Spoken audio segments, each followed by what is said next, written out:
మన వారాహి సిల్వర్ జ్యువెలరీలో అద్భుతమైన ఆఫర్స్ పొందండి మరియు కారు గెలుచుకునే గొప్ప అవకాశం. హైదరాబాద్ నగరంలో మళ్లీ కూల్చివేతలు మొదలయ్యాయి. ఫుట్పాత్ ఆక్రమణలపై జీహెచ్ఎంసీ కొరడా జులిపించింది. సికింద్రాబాద్ మోండా మార్కెట్ పిఎస్ పరిధిలో ఉద్రిక్తతలు తలెత్తాయి. షాపులు కూల్చివేయడానికి జీహెచ్ఎంసీ అధికారులు వచ్చారు.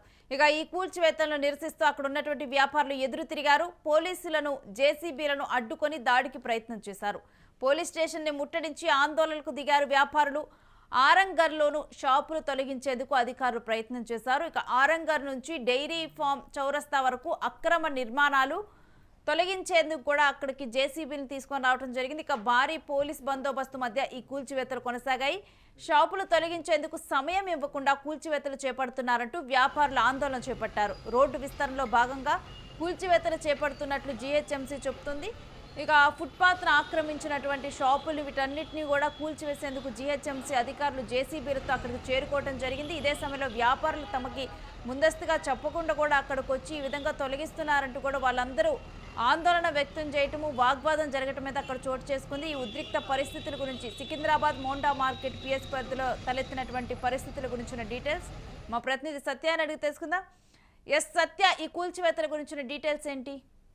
హైదరాబాద్ నగరంలో ముఖ్యంగా సికింద్రాబాద్ మోండా మార్కెట్ అలాగే ఆరాంఘర్ కు సంబంధించినటువంటి రెండు ఏరియాల్లో కూడా ఇప్పటికే పోలీసులు అంటే హైదరాబాద్ మొత్తానికి సంబంధించిన విషయంలో కూడా పోలీసులు ఇప్పటికే ఒక క్లారిటీ ఇచ్చే ప్రయత్నం చేశారు. జిహెచ్ఎంసీ పరిధిలో ఎక్కడా కూడా ఫుట్పాత్ల పైన షాపులు పెట్టకూడదు, ఒకవేళ పెట్టినా గానీ మేము ఏ క్షణంలోనైనా కూలగొట్టే అవకాశం ఉంటది, అవి తీసేసే అవకాశం ఉంటది అంటూ కూడా మరి వాళ్ళు చెప్పిన పరిస్థితి ఉంది. అయితే దాంట్లో భాగంగానే ఈ రోజు సికింద్రాబాద్ మోండా మార్కెట్ వద్ద మరి ఈ మొత్తం కూడా ఈ షాపులను తరలించే ప్రయత్నం చేశారు. అయితే అక్కడ మొత్తం చాలా షాపులు ఉండడంతో మోండా మార్కెట్ అంటే మనం రెగ్యులర్ గా వెళ్లే వాళ్ళకి తెలుస్తుంది. అక్కడ మోండా మార్కెట్ చాలా కిక్కిరిసినటువంటి తరుణం ఉంటుంది. అటు రైట్ సైడ్ లోను షాపులు ఉంటాయి, లెఫ్ట్ సైడ్ లోని షాపులు ఉంటాయి. ఒక మనుషులు పోవడానికి రావడానికి చాలా ఇబ్బందికరంగా ఉంటుంది. సో అక్కడ ఈ షాపులన్నీ ఫుట్పాత్ల పైన పెట్టి కొంత ట్రాఫిక్ కు అంతరాయం కలిగిస్తా ఉన్నారు అనేది ప్రధాన అంశంగా మరి ఈ రోజు మరి జిహెచ్ఎంసీ అధికారులు మరి అక్కడ ఉన్నటువంటి షాపులను అన్నింటినీ కూడా తీసే ప్రయత్నం చేశారు. పెద్ద ఎత్తున జేసీబీలను తీసుకొచ్చి ఆ షాపులను మొత్తం కూడా కూలగొట్టే ప్రయత్నం చేశారు. అయితే వ్యాపారస్తులు ఒక్కసారిగా నిరసనలకు దిగిన పరిస్థితి ఉంది. వాళ్ళను కొంత అంటే వాళ్ళ మీద దాడి చేయడానికి కూడా ముందుకు పోయిన పరిస్థితి అయితే కనబడతా ఉంది. సో దాని తర్వాత పోలీసులు వచ్చారు. పోలీసులు వచ్చి కొంత సద్దుమణిగి చేసి ఇక్కడ పోలీస్ స్టేషన్ ముందు పెద్ద ఎత్తున ఇక్కడ ఎవరైతే ఈ షాపులకు సంబంధించిన వాళ్ళు ఉన్నారో వాళ్ళందరూ కూడా పోలీస్ స్టేషన్ ఎదుట మరి బైఠాయించి పెద్ద ఎత్తున ఆందోళన చేశారు. ఎట్లా మీరు మా షాపులను తీసేయమంటారు, ఎట్లా మా షాపులను కూల్చేస్తారు, మేము సంవత్సరాలుగా ఇక్కడ మరి ఇక్కడే అమ్ముకుంటున్నాము, వచ్చేటువంటి కొంత ఆదాయంతో మరి మా ఫ్యామిలీస్ మంచిగా చూసుకుంటున్నామంటూ కూడా పెద్ద ఎత్తున మరి మమ్మల్ని ఇప్పుడు ఎక్కడికి వెళ్ళమంటారు ఏంటి అని పోలీసులను నిలదీసిన పరిస్థితి అయితే ఉంది. సో ఇటు ఏదైతే ఆరాంఘర్ కి సంబంధించినటువంటి వ్యవహారంలో కూడా అదే పరిస్థితి అయితే ఉంది. ఆరాంఘర్ నుంచి dairy farm house dairy farm చౌరస్తా వరకు కూడా పెద్ద ఎత్తున ఈ రోడ్డు విస్తరణలో భాగంగా మరి అక్రమాలను అన్నింటినీ తొలగించే ప్రయత్నం చేశారు. అక్కడ ఉన్నటువంటి వ్యాపారులు కూడా సేమ్ ఏదైతే మోండా మార్కెట్ లో జరిగింది అదే సేమ్ ఇక్కడ కూడా అదే జరిగింది. పెద్ద ఎత్తున పోలీసుల పైకి అలాగే జిహెచ్ఎంసీ అధికారుల పైకి పోయిన పరిస్థితి ఉంది. అయితే ఇక్కడ ఈ సికింద్రాబాద్ లో అయితే పెద్ద ఎత్తున వీళ్ళు కొంత అక్కడ ఉద్రిక్త ఉండడంతో జిహెచ్ఎంసీ అధికారులు అయితే జేసీబీలను వెనక్కి తీసుకొని వెళ్లిపోయిన పరిస్థితి అయితే కనబడతా ఉంది. సో మొత్తం ఓవరాల్ గా నగర వ్యాప్తంగా అంటే హైదరాబాద్ నగర వ్యాప్తంగా కూడా మరి ఇప్పటికే అటు హైకోర్టు కూడా కొంత ఆదేశాలను అయితే ఇచ్చింది. నగర వ్యాప్తంగా ఫుట్పాత్ అక్రమాలను తొలగించి అంటే నడుచుకుంటూ వెళ్లే వాళ్ళకి సుగమార్గం చేయాలి, సో ఎక్కడ కూడా ఇబ్బందులు ఉండకూడదు అంటూ కూడా మరి హైకోర్టు తీర్పులు ఇచ్చింది. ఈ క్రమంలోనే ఇవన్నీ కూడా పోలీసులు చేస్తా ఉన్నారు. అయితే ఇక్కడ వాస్తవానికి ఇక్కడ వ్యాపారులు కూడా ఇక్కడ ఉండేటువంటి వాళ్ళందరూ చిరు వ్యాపారులు, సన్నకారు వ్యాపారులు, ఎందుకంటే రోజువారీ 1000-2000 వస్తే మరి వాళ్ళ ఫ్యామిలీని గడుపుకునే వాళ్ళు కాబట్టి సో ముందస్తుగా మాకు ఎలాంటి నోటీసులు ఇవ్వలేదు, మరి మాకు పరిస్థితి ఏంటి, మా జీవనోపాధి ఏంటి, ఒకవేళ మా జీవనోపాధి దెబ్బతింటే గనక మరి మా ఫ్యామిలీ పరిస్థితి ఏంటి అనే తరుణంలో కూడా పోలీసులతో మరి మాట్లాడుతున్న పరిస్థితి ఉంది. అంటే ఏదైతే షాపులు ఇప్పుడు ఫుట్పాత్ మీద ఆధారపడే వీళ్ళు ఫుట్పాత్ మీద షాపుల మీద ఆధారపడే వీళ్ళు బతుకుతున్నారు, మరి ఇలాంటి సమయంలో అలాంటి షాపులను కూల్చివేసేటప్పుడు వీళ్ళకి ప్రభుత్వం అంటే వేరే దగ్గర వీళ్ళకి ఏర్పాటు చేయడం కానీ స్థలం చూపించడం కానీ ఇటువంటి చర్యలు ఏమైనా చేపడుతుందా? ఇటువంటి ఏమైనా హైకోర్టు ఆదేశించడం జరిగిందా?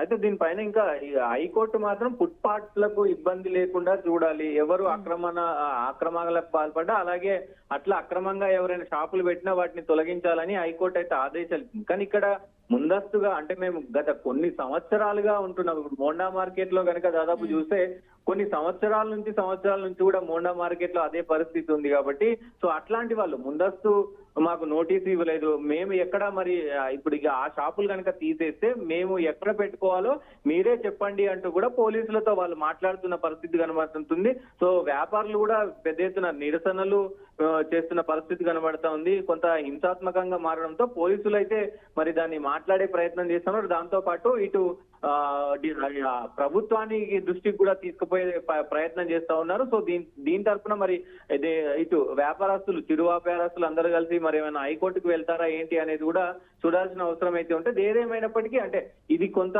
ఈ షాపుల వల్ల కొంత అంటే ఈ పాదరక్షంగా అంటే నడుచుకుంటూ పోయే వాళ్ళకి కొంత ఇబ్బందికరమైనటువంటి పరిస్థితి ఉన్నప్పటికీ అక్కడ కొన్ని సంవత్సరాల నుంచి ఉన్నారు కాబట్టి వాళ్ళకు ప్రత్యామ్నాయం చూపించకుండా మరి తొలగించడం అనేది కూడా ఇక్కడ మరి ఇది కాదు. కాబట్టి చూడాలి మరి ఎలాంటి నిర్ణయాలు తీసుకోబోతుంది ఇటు ప్రభుత్వం కానీ, హైకోర్టు కానీ, ఇటు పోలీసులు కానీ ఎలాంటి నిర్ణయాలు తీసుకోబోతుంది. దాంతో పాటు జిహెచ్ఎంసీ అధికారులు కూడా మరి చెప్పా పెట్టకుండా ఇలా చేయడం కూడా కరెక్ట్ కాదు అనేది తెలుస్తా ఉంది. చూడాలి అసలు ఎలాంటి చర్యలు తీసుకోబోతున్నారు మళ్ళీ ఏంటి అనేది చూడాల్సిన అవసరం అయితే ఉంటుంది. సత్య ఇక సికింద్రాబాద్ మోండా మార్కెట్ పిఎస్ పరిధిలో అయితే ఉద్రిక్తత చోటు చేసుకుంది. అక్కడ జేసీబీలతో ఉన్నటువంటి షాపులను కూల్చివేయడానికి కూడా జీహెచ్ఎంసీ అధికారులు వెళ్లారు. పోలీసులతో సహా వెళ్ళినప్పుడు కూడా అక్కడ ఉన్నటువంటి వ్యాపారులందరూ కూడా నిరసనలు తెలపడం జరిగింది. తమకు ముందస్తుగా చెప్పకపోవటం, అదేవిధంగా వీటి మీదే వాళ్ళు ఆధారపడి బతుకుతున్నారు. కొన్ని సంవత్సరాలుగా వాళ్ళు అక్కడ బతుకుతూ ఉన్నారు. ఈ క్రమంలో ఒక్కసారిగా కూడా ఆ వ్యాపారాలు కూల్చివేస్తే వాళ్ళకి నెక్స్ట్ ఏం చేయాలో తెలియని పరిస్థితి. ఆర్థికంగా కూడా ఆ చిన్న చిరు వ్యాపారులు చితికిపోతారు. దీంతో కూడా వాళ్ళందరూ కూడా నిరసన తెలిపారు. మరొకవైపు ఆరంగర్ల షాపులను కూడా తొలగించేందుకు ప్రయత్నం చేస్తున్నారు. అయితే మరి ఇప్పుడున్నటువంటి పరిస్థితుల్లో కనుక చూస్తే గనక ఏదైతే ఫుట్పాత్ మీద ఉన్నటువంటి షాపుల్ని తొలగించాలంటూ కూడా సుప్రీంకోర్టు ఆదేశం ఇవ్వడం జరిగింది. నడిచి వెళ్లే వారికి కూడా ఎటువంటి అడ్డము లేకుండా, ఎటువంటి ఇబ్బందులు రాకుండా చూడాలంటూ కూడా హైకోర్టు ఆదేశించింది. మరొక వైపు చూస్తే కనుక హైదరాబాద్లో కూడా ట్రాఫిక్ పెరిగిపోతూ ఉంది. ఈ క్రమంలో కూడా రోడ్లను కూడా వైడ్నింగ్ అంటే రోడ్లను కూడా పెద్దగా చేయాల్సిన సిచ్యువేషన్ అయితే ఉంది. చాలా మంది కూడా ప్రైవేట్ ట్రాన్స్పోర్ట్ని ప్రిఫర్ చేస్తూ ఉన్నారు. పబ్లిక్ ట్రాన్స్పోర్టు కన్నా కానీ ప్రైవేట్ ట్రాన్స్పోర్ట్ ప్రిఫర్ చేస్తున్న క్రమంలో కూడా ఎక్కువ వాహనాలు రోడ్ల మీద తిరుగుతున్నాయి. జనాభా పెరిగిపోయారు. ఈ క్రమంలో కూడా ఎక్కడ చూసినా కానీ ట్రాఫిక్ జాములు ఏర్పడుతూ ఉన్నాయి. అందుకని రోడ్లను వైడనింగ్ చేయాల్సిన సిచ్యువేషన్ అయితే ఉంది. మరి ఈ క్రమంలో ముందస్తుగానే వ్యాపారులకు ఒక నోటీసులు ఇచ్చి వాళ్ళకి ప్రభుత్వం ఇంకెక్కడైనా స్థలం కానీ వాళ్ళకి జీవనోపాధి కానీ చూపిస్తే బాగుంటుందని కూడా వారు చెప్తూ ఉన్నారు.